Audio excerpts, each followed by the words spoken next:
రాజభాష ఏకావిభూతా సహ భిన్న విషయ మాతృభాష సంస్కృతం. అహం తెలుగు జన తెలుగు న జానామి అవమానకర విషయ నాస్తి.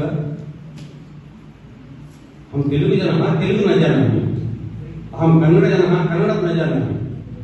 तर्हि कथं कन्नडजनः इति वदति? अहं भारतीयः संस्कृतं न जानामि.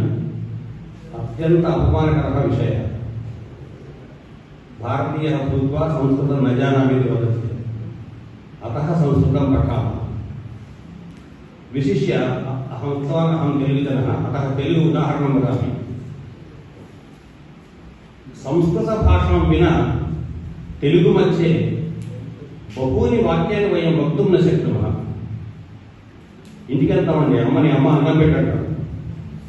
తెలుగులో అన్నం పెట్టు అనకుండా ఇంకేమైనా అనగలమా? ఇంగ్లీష్ వాడకూడదు. బువ్వ పెట్టు కూడు పెట్టు అని 2 పదాలు ఉన్నాయి. బువ్వ అనేది మరీ చిన్నపిల్లలు వాడే పదం, కూడు అనేది కోపంతో ఉన్నప్పుడు వాడే పదం. అట్లాగే మంచం ఉంది పడుకుంటావా? మంచం అనేది సంస్కృతం. పటక అని తెలుగు పదం. ఈ పదం ఎంతమంది వాడుతున్నాం ఇంట్లో? పడకేయడం అంటే అర్థం ఏంటి? రోగం వచ్చింది పడుకున్నాడు. వాడు ఏంటంటే అంటే పడకేసాడు అంటే రోగం వచ్చింది. నీళ్లు తాగుతాం, నీళ్లు సంస్కృత పదం. తెలుగులో చెప్పండి అన్న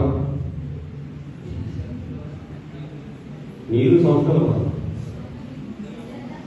అన్ని సంస్కృతం, అన్ని సంస్కృతం. అవి శుద్ధ సంస్కృతం. ఇంకా తెలుగు పదం లేదు అంటే తెలుగు వాళ్ళకి నీళ్ళు లేదు. మనం సంస్కృత పదాలే వాడుతున్నాం. ఇప్పుడు తెలియదు మనకి ఈ విషయం తెలియదు.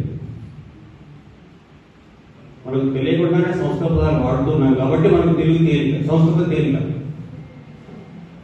అందుకని 10 రోజుల్లో రోజు 2 గంటల సమయం ఇస్తే చాలు.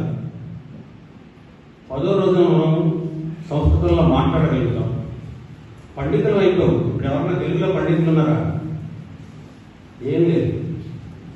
అసలు తెలుగు మనకు అర్థం కాదు, తెలుసది లేదు. అడిగేదని గడుబడిందని నడిగిన తన మగుడ నుడుగడని నడయుడుగును నడగడ సిరిగుడి తడబడ నడిగిడు నడిగిడదు ఎడిమ నడిగిడు నడవని అసలు తెలుగు. కాబట్టి మన తెలుగు మనకు రాదు. వచ్చని భ్రమపడుతుంటాం అంతే. సంస్కృతం వచ్చు మనకి. ఇందాక చెప్పానుగా, పిత అంటే తల్లి అంటే ఒప్పుకోవట్లేదు ఎవరు. మాత అంటే తండ్రి అంటే ఒప్పుకోవట్లేదు. ఎందుకు మనకు తెలుసు సంస్కృతానికి అర్థం తెలిసింది. సంస్కృత పదం తెలియదు అంతే. పిత మాత అని సంస్కృతం అని మనకు తెలియదు. అందువల్ల సంస్కృతం నేర్చుకోవడం ముఖ్యంగా తెలుగు వాళ్ళకి, ఈ ప్రదేశంలో ఉండేవాళ్ళకి. ఈ ప్రదేశం అంటే అనంతపురం అని కాదు, ఆంధ్రప్రదేశ్ మొత్తంలో ఎక్కడున్నా పర్వాలేదు. ఎక్కడి నుంచి వచ్చిన వాళ్ళైనా సరే ఈ ప్రదేశంలో ఆంధ్రప్రదేశ్లో ఉండేవాళ్ళకి సంస్కృతం చాలా తేలికవుతుంది. అందుకని సంస్కృతం తీసుకోవాలి. 2, భారతీయుడైన ప్రతివాడు సంస్కృతం చదవాలి.